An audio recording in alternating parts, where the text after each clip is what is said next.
Angelica, you said this was first baby, right? Yes. Okay, first baby. So in regard to soreness, especially with first baby, the framework of the areola has never been, I have a little breast here. The framework of the areola has never, it's not as pliable. The body's never done this before. And so keep in mind that fullness, first baby, lack of pliability, a little bit more taut, can have a little risk for sore nipples. Something else to consider is the length of your nipple. If your nipple is either larger and baby is more on the end of the nipple, this is going to cause pain, or the nipple is shorter and smaller and baby is not able to get that deep latch and feel your nipple at the roof of the mouth, therefore kind of holding on like this. Okay, so we've got nipple anatomy to consider. We've got first time mom, which can also affect sensitivity. Your nipples have never done this, so we've got those thoughts to consider. Something else that's really important to consider is before the milk is in, when we're at the colostrum stage, this mom is feeling, she mentioned a toe curling pain. And I actually see this in my moms and can tell when baby latches on often in that first couple of days. The initial latch is baby's attempt to get the nipple to the roof of the mouth. So everyone can take your tongue, run it along the roof of your mouth. You'll notice it's hard when it starts to feel soft. That is the junction of the suck center that your baby has to feel their nipple. So in that initial latch, that pulling of the nipple to the palate can be, it can be pretty painful. Okay. And I will talk about some strategies with latching, but keep in mind that stretch of the nipple in that initial latch is often very painful. We do want to try to prevent that, but I want you to understand what's happening there. Now you guys can imagine if baby grabs more on the end, we don't have a deep latch technique, which we'll talk about, and baby grabs here, suctions like a straw, that's even the toe curling. Okay, baby's a little advanced, grabs here. So strategies on helping baby to latch. I have my little baby here to show you guys some tips and tricks. This is baby Lively. Oh, Got her name for that. So whenever we're in the hospital, first latching, even when you're home and days ahead, thinking of this as home base where baby's lips are touching your skin, think of this as a landmark. When you start here, it's called baby-led latching. You'll also hear it called biological nurturing. Baby is then rooting to find the breast, okay?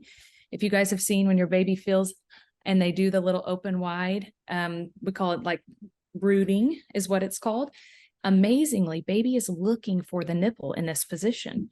So as you guide baby down, this is going to be a strategy to help baby open up nice and wide. Bring the camera down a little here. So when we're here and you go to latch baby, you stroke baby's top lip. This is a very important thing, is that you take your nipple and tilt it up a little bit, okay? So as you stroke top lip, when baby opens up nice and big, we're going to scoop on, chin in first and scoop deep, okay? Now, something else that parents don't realize is they quickly, let me move the camera here, they quickly let go and move their arm.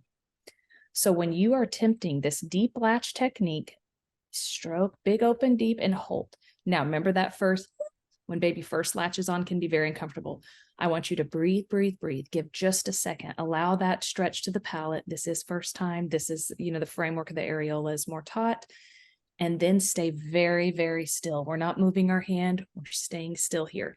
Give baby at least 2 to 3 suck series before we're deciding, do we need to remove baby from the latch due to a mislatch? Partner can also help with manually flipping the lips if needed. You can actually take your little finger in here and pull down gently to help widen baby's latch. Okay, so thoughts on that, and then we're staying still.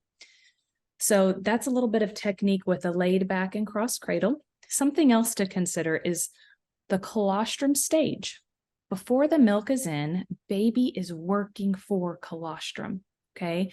So it is a stronger suction in this first 2 to 3 days. So we are considering deep latch technique, expectation with that stronger latch, and the pressure change is very strong here in the beginning. It will change when milk comes in. We have more of an up, down. We have more of a smooth motion with flow and less pressure. So I just want to let everyone know on expectations, and if you are currently experiencing this, that the first 2 to 3 days with that initial latch, we're trying to get deep. So we might have some stretching and the framework being tight, flow, being of concern in regard to baby having to work for it, leading to your nipples and potential pain and even breakdown. You'll hear moms talk about bleeding or break in the skin.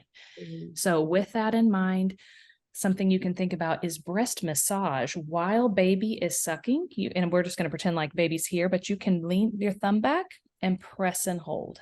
Back and press and hold while baby's sucking. Sometimes the partners will even help with that and give a press on the breast or a massage towards the nipple. But flow in these early days, helping with that, can help greatly with baby's suction difference. Okay, so that's kind of some prevention, what technique at the breast, flow to help with that.